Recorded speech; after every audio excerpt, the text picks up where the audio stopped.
Good morning. Good morning. Do you ever have those? Do you ever have a day where you had such a good day that you wake up exhausted the next day? It's like you had so much excitement.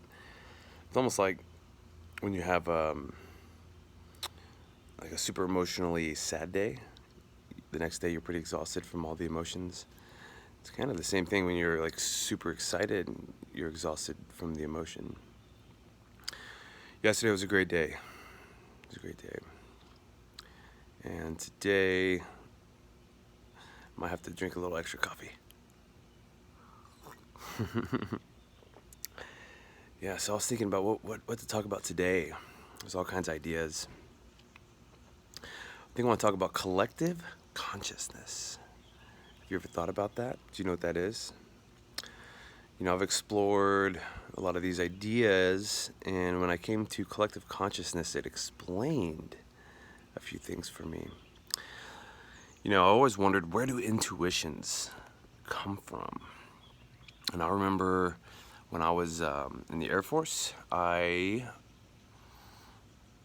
may or may not have been robo-tripping. I had a friend from Oregon that I was stationed with up in Delaware. I told him about robo-tripping, so one night we did it. Anyway, I was kind of in a meditative state, and I remember visualizing, like, we were all walking around, and like there was like these little noodles that came out from our heads, and that sometimes when you feel like you're connecting with somebody, it's like our noodles, like our brain waves. It's like they connected with somebody.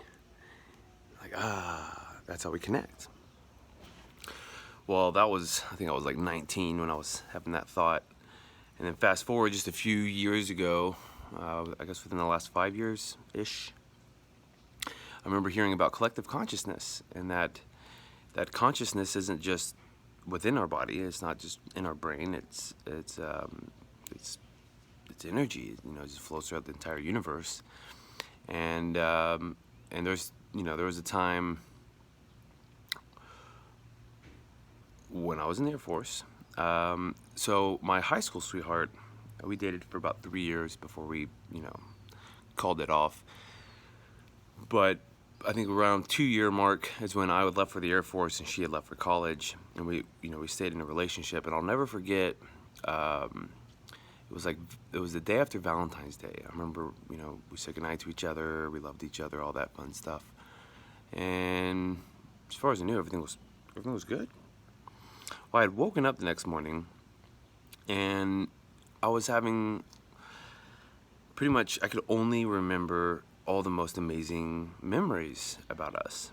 And it was, I was just laying in bed, really just loving that fact that I'm reminiscing about all these amazing memories. It's made me feel really good. But there was something that was odd about it. Something felt off. I was like, this is a little weird. Something's not right. Even though I'm having all these great thoughts and memories, something wasn't right. And it was probably about 8 in the morning. So I pick up my phone. I called her, and she was on the road. And I was like, it's a little early for you to be driving. What are you doing? Well, I could tell something was going on, and I had to pry a little bit to get her to admit to it, but she had spent the night with somebody, and so it was the first time, and I don't know if that was the first time she had, you know, slept with somebody, but it was the first time that I knew about it, and not to say that I didn't do the same things when I was in Delaware, so it wasn't even like that. I think it was more of like a reality for me to know that we're growing apart, as much as I did not want that to happen. You know, I was in Delaware, she was in Dallas, Texas, or Arlington, and we grew apart. But that's 1,600 miles away, and I just like honed in on this feeling, and it was an intuition that was letting me know something was going on. It didn't feel right, and sure enough, I call and boom, there it is. And ever since then, I've always wondered, like, where does that come from? Like, that's to be 1,600 miles away and to hone in on something like that. Like, where does that come from? And as a believer in God, like, there has to be this God. And so, for my friends that don't believe in God, sometimes when I try to have this conversation, for that to be the answer isn't always good enough. It's like, wow. So I like to explore these things scientifically as well, because I feel like the stories coincide. Just because energy exists throughout the universe doesn't mean that isn't what God is. But yes, collective consciousness, and not that that means it looks like noodles, but we have this energy that's all floating around, and we do connect with these different energy waves. So for 1,600 miles away, that's how I had that intuition. At least that's how I see it. Thoughts are energy. They say, like, a thought starts with a thought becomes a word becomes like your reality. It's like this progression, this energy becomes something. I don't know if I should get into alternate realities, because there's an idea that, the moment you have this split decision of having a thought and then you go a different direction, that thought that you didn't do is ultimately existing out in this, this universe and this alternate reality. But we'll save that for another time. Collective consciousness. Collective consciousness. What do you guys think about that? It's gonna be a great day today. I'm still waking up. Man, it was the last 2 mornings have been a little tough for me to get up. I've been sore, starting to work out. I think my ideal body weight's around 180, 185, and I'm at 213 pounds, which when I look at myself in the mirror in the mornings, I'm like, you look pretty good. And I get on that scale and I'm like, how in the world am I over 200 pounds? I don't get it, but it doesn't matter. Just a little extra weight when I'm on my joints when I'm running, so that soreness is definitely kicking my butt right now. But push through, and it'll all get better. Drop down below 200. Anyway, hope everybody has a great day.